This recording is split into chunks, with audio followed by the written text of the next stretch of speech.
Your numbers look stable right now, but I have to tell you, that might be the most dangerous thing about your business at this moment. Most founders measure business health by revenue, and that's fair. Revenue is visible, it's tangible.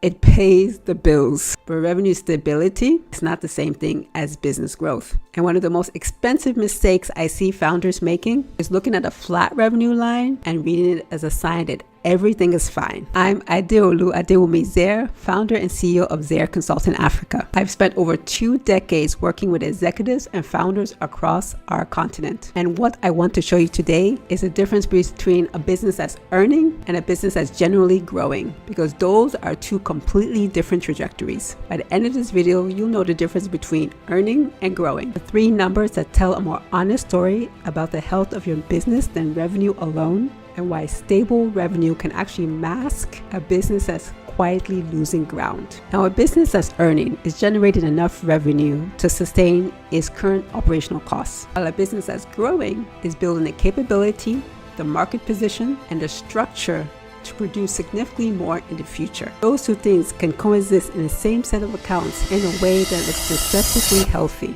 Let's take a quick time out. If you want to know exactly where your business architecture is leaking, you don't have to guess. In my book, Afro Optimism Unleashed, I break out the entire operational blueprint from cover to cover. But you can audit your structural vitals right now. Click on the link in the description to take the Scale Your Business scorecard. In less than 5 minutes, you'll get a brutal data-backed diagnostic of your company's true structural limits. So grab your score, find your ceiling, and let's get back to the video. Here's what earning while growing looks like in practice. Same clients, same deals, same markets, same team size, same capabilities, same market position. On paper, nothing is wrong, but the business is not building, it is maintaining. Think about that bungalow that has been perfectly maintained for 10 years. It's fresh, the roof is new, everything works, but it's still a bungalow.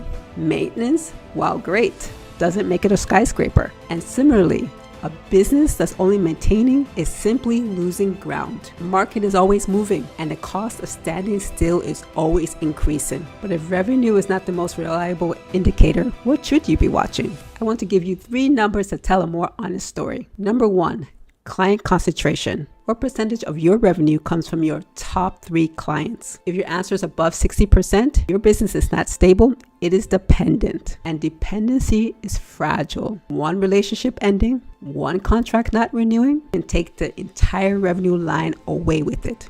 Number 2, new revenue versus repeat revenue. If more than 80% of your revenue is coming from clients you already had 2 years ago, your business is not acquiring at scale, it is retaining. The retention is valuable, but a business that cannot consistently bring in new clients, it is not growing, it's just holding its position. Number 3, team capability growth. Is your team building skills, taking on more complex projects, and developing year on year? Or are they executing the same task at the same level that they were 18 months ago? A business whose team is not developing is not growing. It's just producing the same output and calling it success. I've seen the same illusion play out at the highest levels. When I was driving investment strategies and evaluating corporate strategies across Africa, I reviewed a company that looked completely bulletproof on paper. Their revenue line had been perfectly flat, stable, and consistent for the past 3 years. In fact, the board was actually celebrating this consistency. But when we pulled back the curtain, the truth came out. We found that over 70% of that stable revenue was backed by only 2 clients, and their internal team hadn't acquired a new business in the last 24 months. On paper, they were earning. In reality, they were a fragile, high-risk asset. If one of those 2 relationships even sneezed, the entire company would go into cardiac arrest. You better believe we walked away from that deal. So don't mistake a flat line for stability. If your vitals aren't growing, your business is already dying. But one of the reasons this is so difficult to catch is that stability feels like a reward. After the uncertainty of building a business from nothing, consistency feels like something you've earned. It feels like safety. So founders often interpret it as a signal to keep doing what they've been doing. But the market doesn't care that you've earned your stability. And by the time that revenue line actually starts to decline, the business has typically already been losing ground for the last 12, 18 months. You're not seeing the problem when it starts. You're seeing the consequence after it has had time to compound. So pull those 3 numbers from your business right now. Client concentration, new revenue versus repeat revenue, team capability growth. Then tell me honestly in the comments, are you earning or are you growing? And if I just named a problem that you felt but couldn't describe, give me a like so I know that this is the depth that you're looking for. Did you join our weekly strategy sessions on architecting the new Africa? Hit subscribe and ring the notification bell. And remember, by the time your revenue line actually drops, you're already 12 to 18 months behind the market. So you have to spot the internal behavioral shifts first. Click on the series finale on your screen right now, and let's map the 3 silent warning signals that appear before the stagnation fully locks in.